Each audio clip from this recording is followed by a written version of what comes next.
In the heart of Seoul, apartment prices are soaring, hitting record highs for the 40th consecutive week. As panic spreads, the government steps in with aggressive new loan regulations. The race is on. It's the last chance to move your assets before it's too late. After that, a huge number of people began taking out loans to buy apartments in the high-rise buildings surrounding Seoul. The goal was clear: take advantage of rising real estate prices and flip their investments for a good profit. Woo Sung was one of them. He took out a massive loan, 1 billion won, and bought a single apartment, hoping to sell it later and make it big. But as time passed, something unexpected happened. Apartment prices in Seoul started plummeting. It wasn't just a slight dip, it was a dramatic drop. Everyone who had recently bought an apartment was suddenly facing huge losses. Woo Sung was right in the middle of it.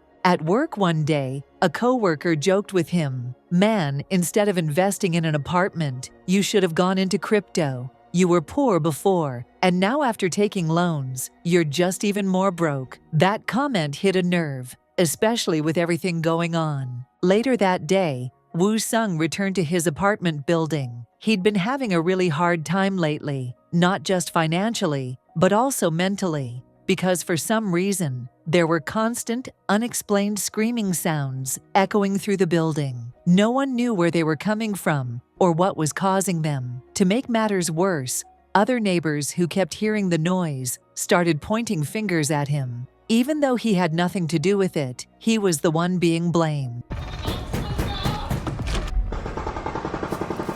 And because of his massive debt, Woo Sung took on night shifts as a delivery driver just to stay afloat. One night, he was jolted awake by the familiar screaming. Not long after, he was called. It was a neighbor from the apartment below, asking him to please stop the noise. Furious, he went down and confronted the woman living there, telling her clearly that the sound wasn't coming from his apartment. But she pushed back, saying her husband was certain it was coming from upstairs. She even demanded to check his apartment herself. Annoyed and defensive, Woo Sung told her to leave. Determined to clear his name, he started climbing the building. First, he went to the apartment right above his, where a scary-looking man named Jin Ho lived. Woo Sung nervously asked if the noise was coming from Jin Ho's unit, but Jin Ho said no. So Woo Sung kept going, floor after floor, knocking on doors, asking neighbors the same question. Each one denied hearing anything from their unit. One person even snapped, "Are you crazy? How could a noise from above be heard so clearly below?" Eventually, he made it to the top floor. Eunhwa and her husband lived there, and she seemed to carry a certain authority. Turns out, she worked in real estate and was more or less managing the whole building. She invited Woo Sung in, listened to his complaint, and calmly told him that the structure of the building was sound. In her view, the noise was probably being caused by one of the new residents. Still, seeing his distress, she handed him some money and said, "I'm sorry for the noise you've been hearing.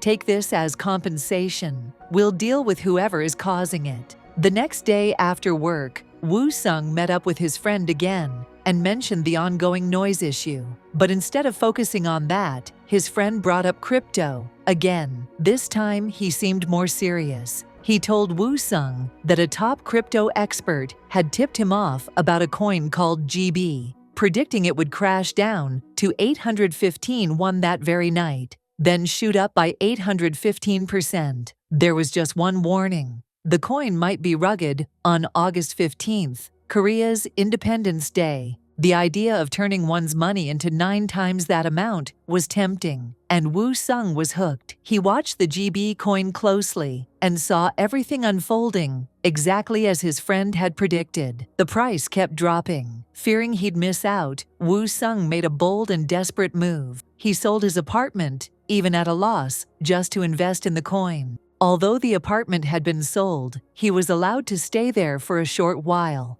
As soon as the money hit his account, he rushed back home. His friend called him, and they waited together, watching the price inch toward 815. The moment it hit the target, Woo Sung dumped all his remaining money into the coin. He was terrified. It was all he had left. But almost instantly, the price bounced. Within minutes, he had already doubled his investment. Encouraged, he and his friend decided not to cash out yet. They would wait until the coin reached an 800% increase. Independence Day was only a few days away, and they were riding high on confidence. Every day, his investment continued to grow. Then, one night, Jin-ho came to his apartment and asked to check things out himself, to see if the mysterious noise was truly coming from there. After inspecting the place, Jin-ho confirmed it wasn't, and left without issue. The good news was, the coin kept climbing.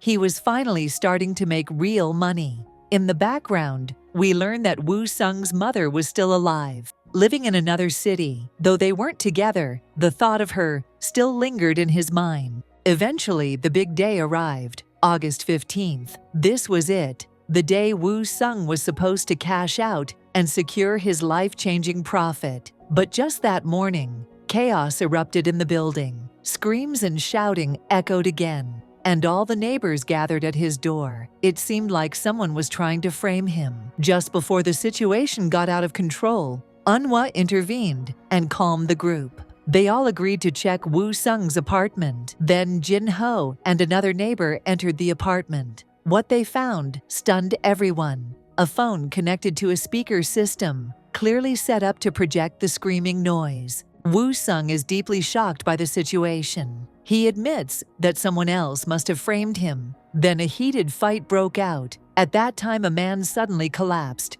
pretending that Woo Sung had attacked him. With everyone fooled, they called the police, and Woo Sung was taken away. At the station, he remembered. Today was the day to pull out of GB coin. He begged the officers to let him call his lawyer, but his phone was broken. Desperate, he faked needing the bathroom. Once his hands were unlocked, he slipped into an office where a laptop was open. He logged in, heart racing, ready to withdraw the money. Just as he was about to click the button, police stormed in and tasered him. Hours later, Woo Sung regained consciousness. Sitting beside him was Eunhwa, the former lawyer. She had intervened again and helped get him released. The police even returned both his broken phone and the mysterious phone that had been connected to the speaker. But when he got back to the apartment, the worst news was waiting. GB coin had rugged everything. His profit, his initial investment, was gone. The weight of the loss crushed him. Overwhelmed, Woo Sung wrote a goodbye letter to his mother and decided to end his life by jumping off the building. Just in time, Jin-ho showed up. Seeing what Woo Sung was about to do, he said, "If you die, who will be there for your mother?" The words hit hard. Woo Sung broke down and changed his mind. Now that Jin-ho fully believed in Woo Sung's innocence, the two reconciled and even became friends.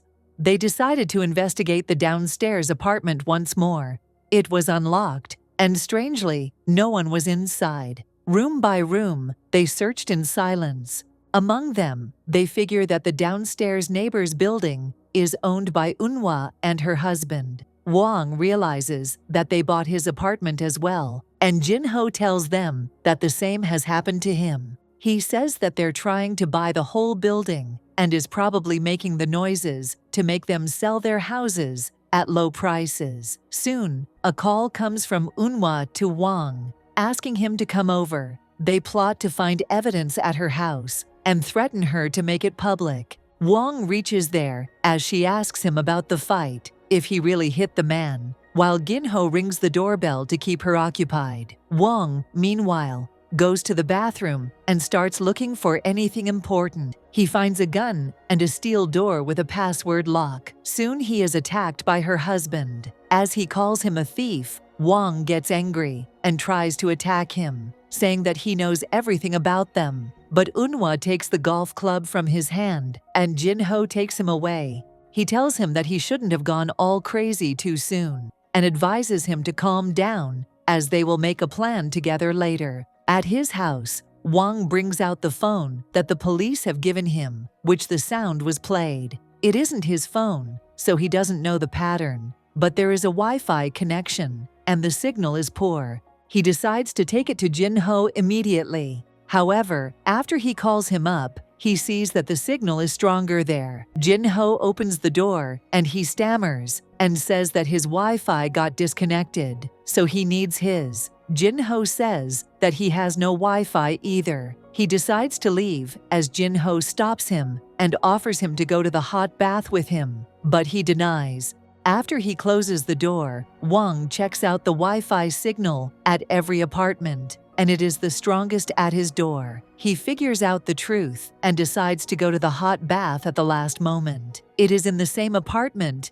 and they have their own key cards. Wang tells him that he has no recharge, so Jin-ho gives him his, and he secretly exchanges the keys. In between, Wang says that he has to leave urgently and runs to his apartment. He enters with the stolen key card and figures out it's the same Wi-Fi. In another room, he finds numerous paper cuttings stuck to the wall, all related to apartment noises and increasing prices. He captures the photos and additionally sees his own pictures hanging. He finds a whole hacking system from which he is keeping an eye on everyone in the apartment. He has also hacked the key system, and with a single touch, he can open any door. In another room, he finds out the sound system from which he has been spreading the noises to the whole apartment. Soon, Jin-ho reaches his house and enters. Wang hides inside the wardrobe as he brings out a chip from his chain and has apparently recorded him all the while.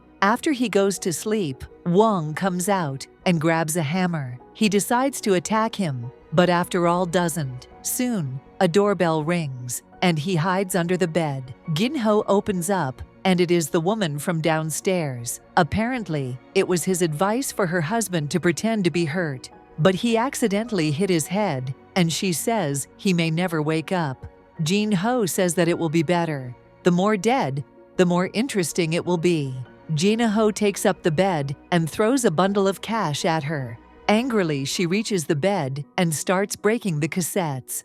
Jin-ho gets pissed off and throws her away. As she tries to crawl away, he hammers her to death. He collects the discs and goes away. Wang gets out of there immediately and tries to run, but stumbles upon Jin-ho. He suddenly starts hammering his own head and throws the hammer in his hand. He has made up the perfect story to set up Wang as the murderer. He is the perfect epitome of the modern generation of suffering. And if his story comes out, we'll understand how the rich are systematically driving the poor to insanity. However, after some talk, Jin-ho realizes that the story will be even better if he commits suicide and tries to kill him. But Wang stops him, saying that it will be hard for him to set up this story all by himself within a night, because every hell will come loose. He promises that he will help him kill the representatives and set up the story of the downstairs woman, addressing her death as suicide. Jin-ho finally calms down, and they reach up.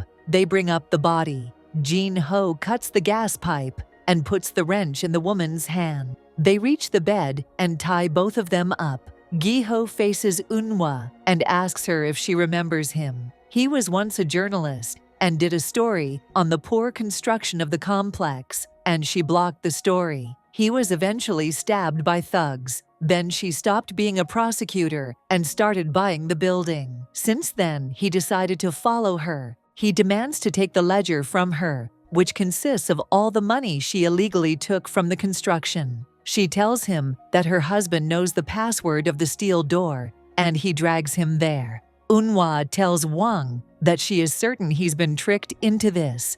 She requests him to help her, and Wang does so. Jin-ho returns and takes her to the locker, as he hasn't found the ledger anywhere. She explains that she has lost it somehow, but Jin-ho hits her hard. Meanwhile, Wang brings out the gun from the house and fires, but it doesn't work, and Jin-ho attacks him. He starts punching him, and just then, Eun-hwa comes from behind and fires the gun, which releases a gas that makes Jin-ho back off. The gas spreads, and he runs to the other room. After that, Eun-hwa's husband takes advantage of the situation and stabs Jin-ho in the stomach.